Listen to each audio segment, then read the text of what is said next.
Honest, both drugs is evil for you. Even cannabis, it tells you like, makes you think and all of that. But it's temporary. When you get sober, you forget everything. You understand? So it's just illusion sometimes. You understand? Because why? We are not in need of drugs to make us think correctly. Rather, the way God create us, create our intellect, if we live it naturally, the way we function will make you believe in God and worship God alone. Because why? The one who created you with the intellect is the same one who gave you the revelation. So to go back to the example I gave you about alcohol and drugs, why I mentioned that? I mentioned it to show you when human beings start legislating their own legislation, they will fall into clear contradiction. Because we have desires. Because if I want to legislate something, remember, at the end of the day, I'm a human being, and I have desires, I have bias. So I'm going to try to legislate something that I can benefit from. But when the Creator legislates something, he has no bias, no these evil desires. He legislates something that's good for us all. Good for you individually and collectively.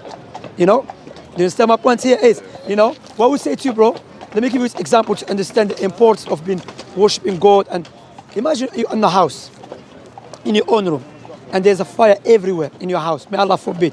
We pray it doesn't happen. There's a fire everywhere. You try your best to save yourself, and you couldn't. You gave up. You know what? It's over for me. I came and I saved your life. What would you say to me at least? Thank you. Would you remember me all the times? Yes. I saved your life, bro. So why are you not being grateful and thankful and remember who gave your life for free?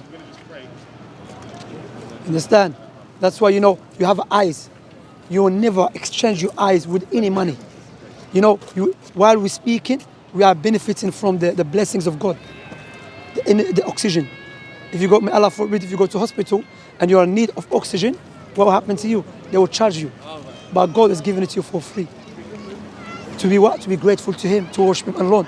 Now let me ask you another question. If you want to buy a gift for your mother, would you buy a gift that you love or your mother love? I believe she loves. She loves, correct? Likewise, if you want to worship the Creator, be grateful to Him, we should do it the way He loves, not the way we love. That's why He sent the prophets and messengers, and the last of them is the Prophet Muhammad. Just the legislation that he came with is impossible, illogical for someone who couldn't read and write, who lived in a desert 1,400 years ago, to come with this perfect way of life.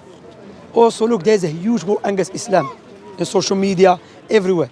There's no war against Christianity or Hinduism or Buddhism. Why? Because the only religion that is standing firm against the evil ones out there is Islam. If Islam makes sense, you are invited to become a Muslim, to submit to your Creator. Because you have to understand, one day you're going to die, bro. That's the reality. How many people left their houses, they never come back? How many people want sleep, they never wake up? This life is temporary. What stopped him? Life after death. Where is life after death? Why he stopped? Yeah, it's about like, because human beings, we want to know what will happen to us. Have you been to Algeria? Never. Imagine you traveling to Algeria or you're going to Morocco or Tunisia. What are you going to do? You're going to investigate about the country first. You want to think, okay, I'm going to travel to Algeria or Tunisia or Morocco. You're going to think, okay, hang on. Which currency they use? Which language they speak? It's a safe country. Likewise, we're going to travel one day. We're going to die.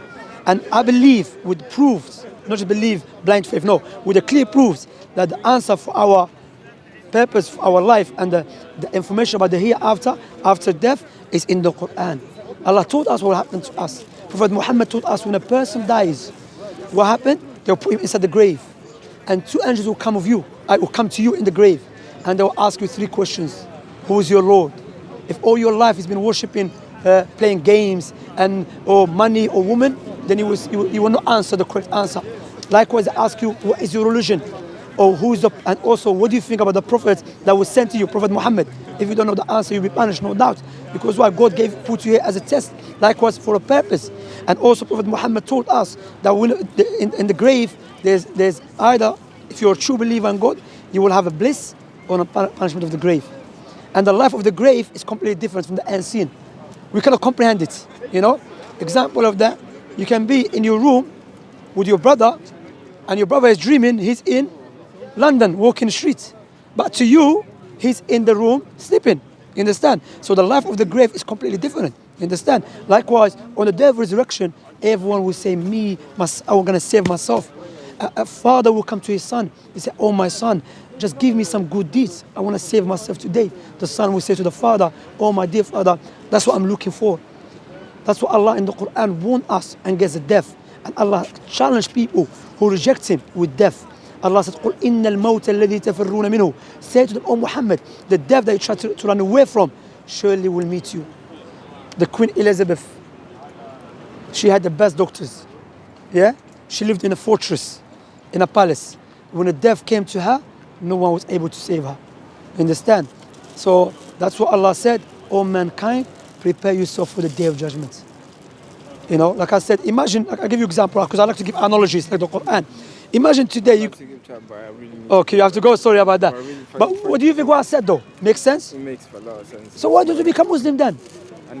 I need to think more about these things. Here, take this as a gift. This is Quran as well. Give me Quran. Do you have Quran? Sorry? Do you have Quran? No. So do you prefer in English or Portuguese? English. Yeah. English, okay. This is in English, and this is Discover Islam. Okay. If you accept Islam, you can go with them. They teach you, you know. So, or with Shamsi. Or with we have Shamsi. this. Oh, yeah, Shamsi, yeah. Here, in the back, in the What back. is this, Quran? Quran, yeah, only Quran.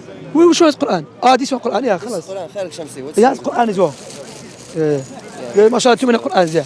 So there's Quran there. Alright, Okay, brother. Take care of yourself. Thank you for stopping. And what I advise you, of course, you have to go. But what I say to you, don't leave and forget about it. Because Satan will occupy you and make you forget about the most important thing. What is our purpose and why we have to die. This is very important than anything else. All right? Take care of yourself. Have a nice day. Thank you.